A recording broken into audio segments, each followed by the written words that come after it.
Hello, my friend. So this is a video that was pointed out to me by Black Feather Crafts, and I will put a link to her website below. She's an artist who does some great work, so I really recommend that you check her out. And she gave me this video several months ago, and I'm just now getting around to doing it, so I apologize. But this is a video response to Wicca and witchcraft, our bridges into darker occultism. So stick around.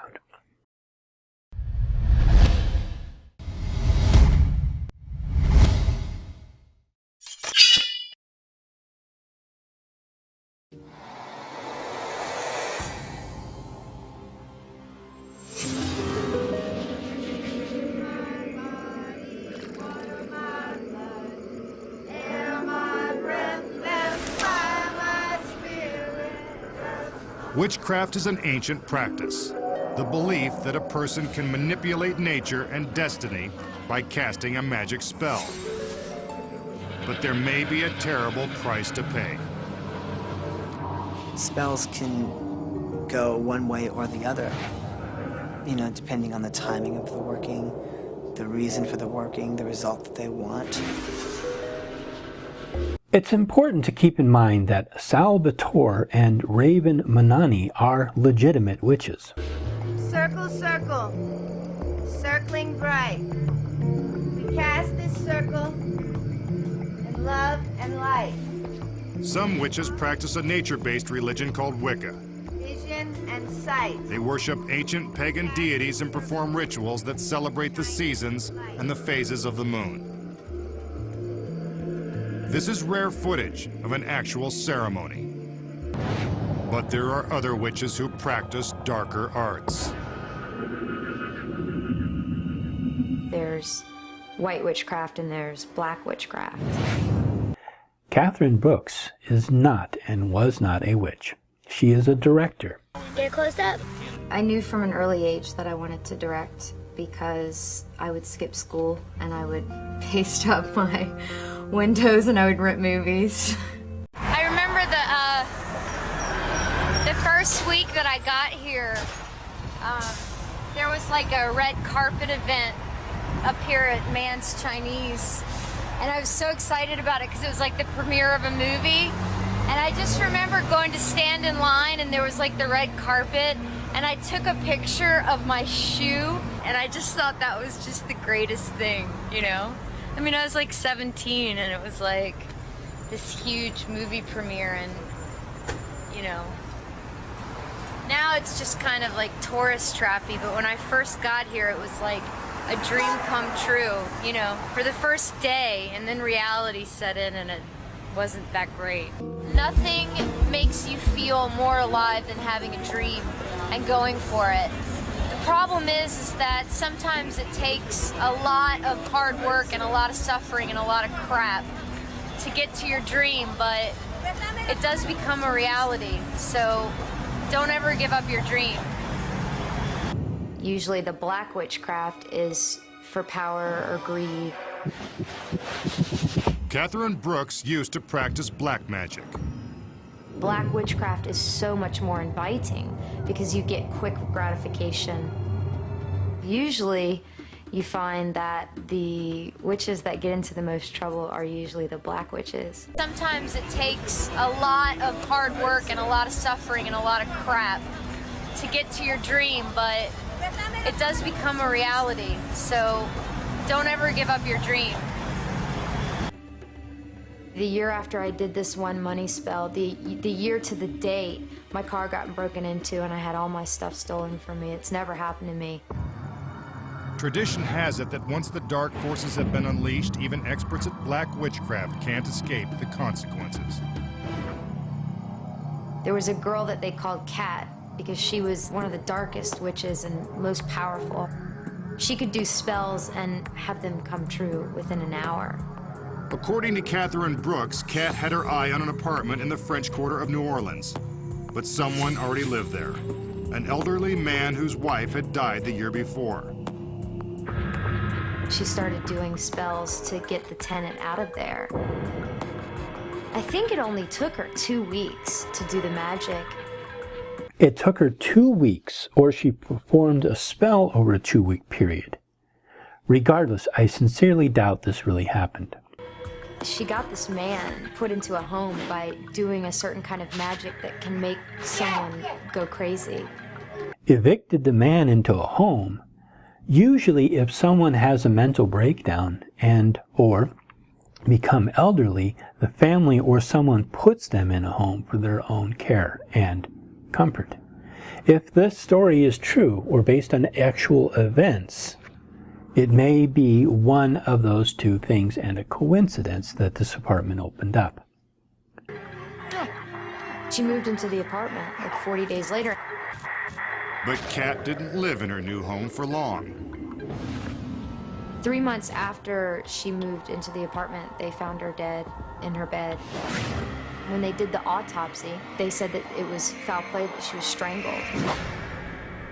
The thing is that there was no impressions or anything. It is alleged that the police officers who investigated Kat's death stumbled upon an important clue.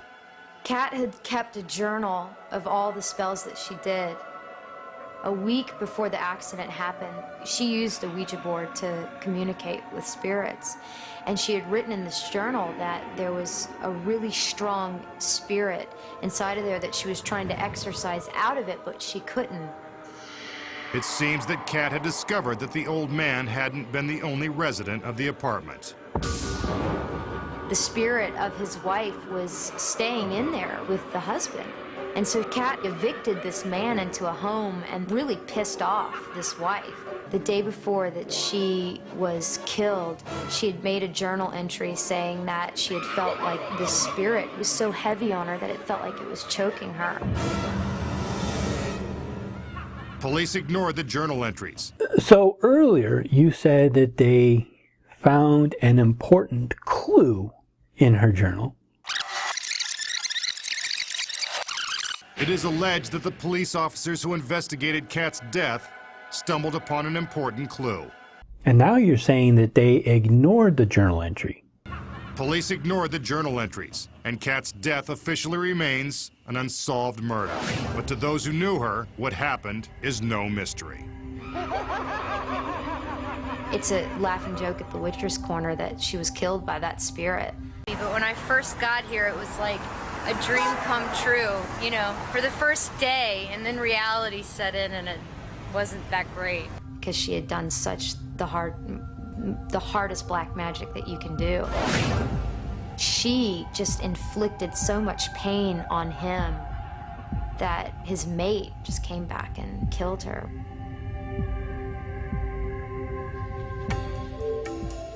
According to witch Raven Monani, witchcraft is so complex and powerful that even benign spells cast by accomplished witchcrafters can still go tragically wrong.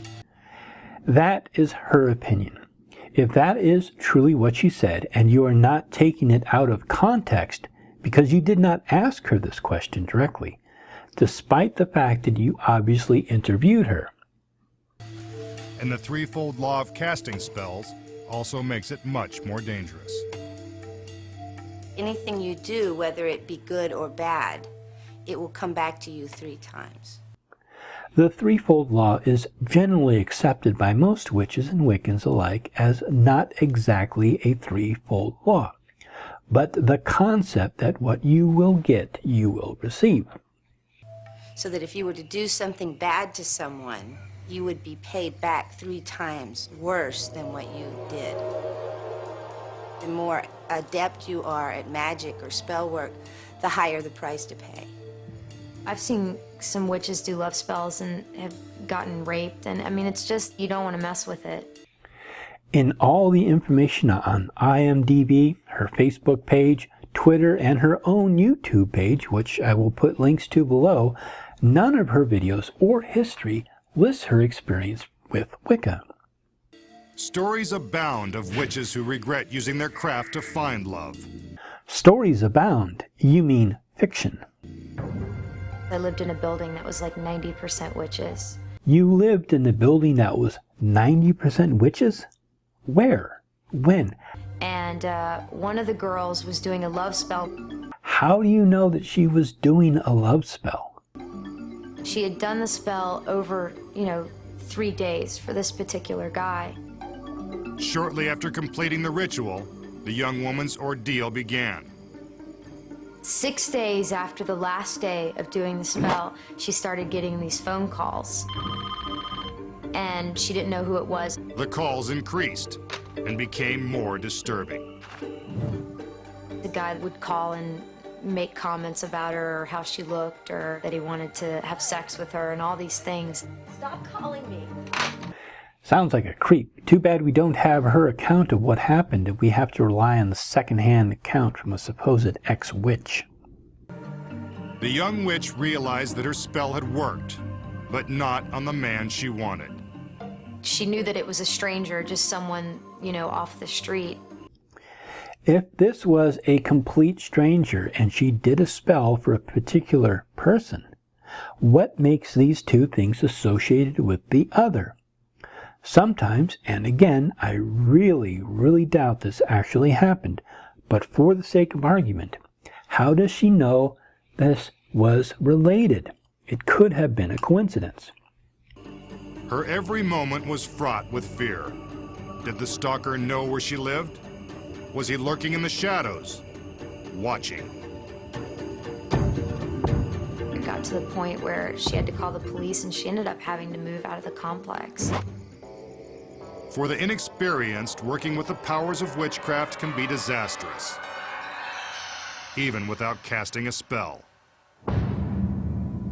One website report offers this classic case of witchcraft in the wrong hands. One website report offers this classic case of witchcraft in the wrong hands. One website report offers this classic case of witchcraft in the wrong hands. What website? What case? The alleged tragedy began when Sarah and her friends gathered for what was supposed to be a harmless afternoon of fun. Sarah who? Concentrate, everybody. One of the teenagers had found an old witch board and they wanted to try it out. He means a Ouija board.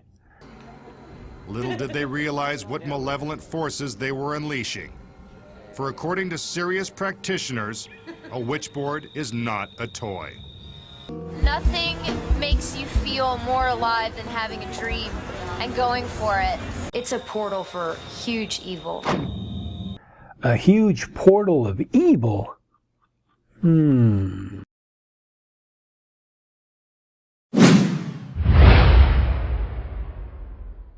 Why have you summoned me? I keep telling you I don't know when the Bears are going to win the pennant. Now please stop bothering me. The kids giggled and teased each other as one by one they asked the Oracle a question. Finally, it was Sarah's turn. Okay, next question. What is in my near future? All right. Something good. Something good. Good. D. D. Could be dollars. Dollars. Deals. Come on. D-O. Oh? You're not moving it, right, guys? Mm-mm. No. Okay. E. D-E. A. The communicator spelled out dead, then stopped. I don't know anymore. This is weird. The terrified teenager quit the game while her friends sought a harmless explanation. They didn't get one. Instead, the communicator spelled out accident. The next day, Sarah went out for her morning jog, possibly trying to put the witchboard experience out of her mind. She heard a sound behind her. The young girl died at the scene. This would be a pretty good example of divination. Too bad this website report is not referenced, quoted, screenshot, or anyone involved in this interviewed, or we are presented with any evidence whatsoever that this actually happened. We don't even have a name, a town, a date, or anything. Witchboards, incantations, strange rituals. It is said that witchcraft is not a game. Yes, it is not a game for many. It is a religion. A religion that is struggling to be accepted, not viewed as some evil demonic practice as you are trying to illustrate here. The line between white and black magic is very thin and very easy to cross. If the passage of time has not diminished the power of this ancient practice, the question remains, do those who practice witchcraft control destiny? Some say they are only tempting fate. This is obviously just more propaganda against witchcraft and Wicca. So I thank you for watching, and blessed be.